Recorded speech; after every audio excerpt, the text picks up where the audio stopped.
the layers of a boss. Welcome to She's Got Her Own Network. Yes, we are breaking down the layers of a boss because every boss has layers. So we're going to peel back those layers and start digging real deep into the layers of a boss. And today we're going to actually discuss the mentality. You know, that's the first step, is your mentality. How to change up the mentality to begin thinking like a boss, okay? It's not an easy thing to do, you know, to step into the leadership position of becoming a boss, but it's needed, you know, and it's not just for entrepreneurs. You can still have a 9-to-5 and still have that boss mentality. So don't think just because you don't have your own business that you too can't have the boss mentality. So let's dive into, you know, the dangers of the employee mindset, because there is, you know, some problems with having the employee mindset. And I was once there, you know, I worked, you know, for several years for other people until I decided to do my own thing. But when you think like an employee, whether you're entry level, middle management, or a freelancer, you limit your own potential.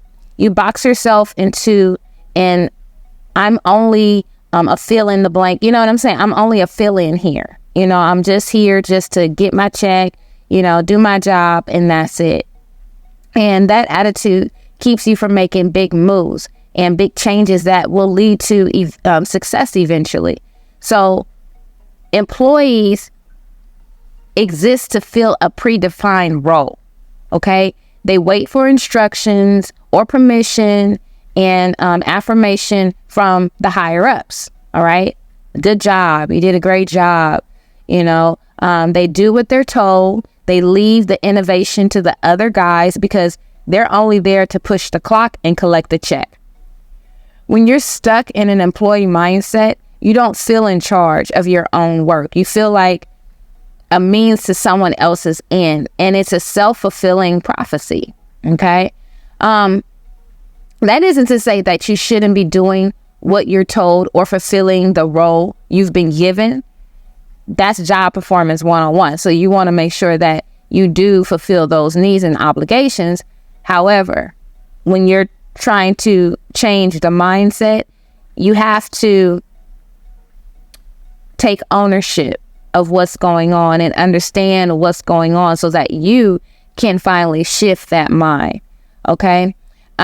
So let's begin. So not one, but we're going to do 5 key ways to start thinking like a boss. Okay. Because you need this boss mentality. I'm telling you, it will level up your life. It will level up your business. It will just level up everything because it gives you leadership mentality, not just boss, because everyone throws that name around, but it gives you the leadership. So first things first, you want to take ownership. When you're the boss, your company's success and failure rests on your shoulders. People's paychecks depend on you. And because of this, you feel the weight of your work and you take care of it and you do it well.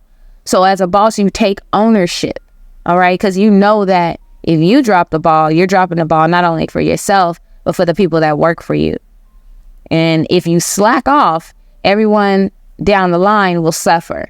But when you're the woman who collates the copies for the quarterly reporting meeting, it can be hard to see how your work really matters or why it's worth caring about, but it all matters. It all ties into one another. Okay? So find ways to take ownership of your work, no matter how unimportant each task may seem or, you know, whatever. It's important. Every little piece is important. So the first thing on changing your mentality to a boss mentality is to learn how to take ownership. Okay? Take ownership.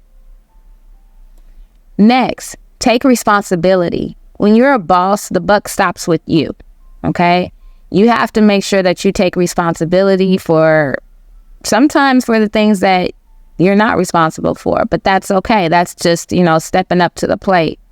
All right. So if you're an entrepreneur, stop wondering why your marketing is failing, flat on sales, whatever the case may be, and learn how to take responsibility, pull back, and figure it out. Okay? Do not place blame on other people for your downfalls.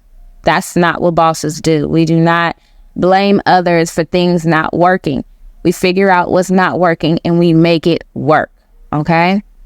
Take pride. Whatever job you're doing, take pride in it and do it well. Allow yourself to feel good about that job, even if it's not as glamorous as you want it to be.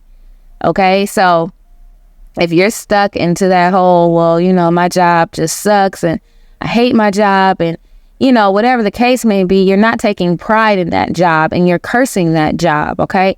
Because whatever situation we're in, we have to take pride in it and understand that that's a position we're in at this time. It's helping us grow in some type of way, shape, or form. So take pride in that. Learn from where you are right at this second. And if you're not happy where you are, then create a plan to get to the next level. All right. Next, value your time. When you're a boss, you know that time is money. So you don't waste other people's time, and you for sure don't let other people waste your time. But also understand that when you do have free time, that free time doesn't always mean let me schedule a meeting or let me jump online.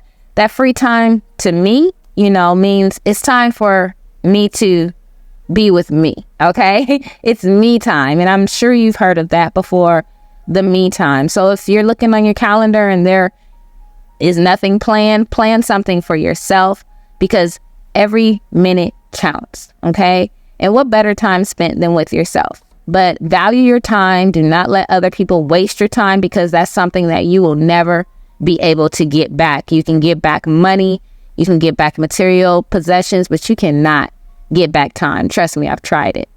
All right. And last but not least, surround yourself with a strong team. A smart boss knows that they're only as good as their team. Okay. Whether or not you're managing others or whatever the case may be, have a team. Get yourself a mentor who can guide you and challenge you. Join a network like She's Got Her Own Network, the #1 success utility network for women on the rise. You have to surround yourself with strong people, like-minded people, people that not just understand you, but overstand you. Okay? It's imperative that you're not the smartest one in the room all the time. So, excuse me, be aware of who you have in your circle. Be aware of, who's helping you grow, who's showing support, who's actually trying to help you develop into this boss that you were born to be. Step into your leadership position and do not be afraid. There will come times where you feel like, I can't do this. This is just too much pressure on me. Well, guess what? All bosses feel that way. You're not alone. But just understand that if you were called to this position, it's time to get your mind right. It's time to step into your path of elevation, of leadership, and becoming a boss. Again, having a boss mentality has nothing to do with actually owning a business, and everything to do with changing your mindset so that you can eventually one day have your own. Until next time, we thank you so very much for tuning in to the She's Got Her Own podcast. This is your CEO, Christiane Anise, and we're discussing the layers of a boss. Until next time, peace.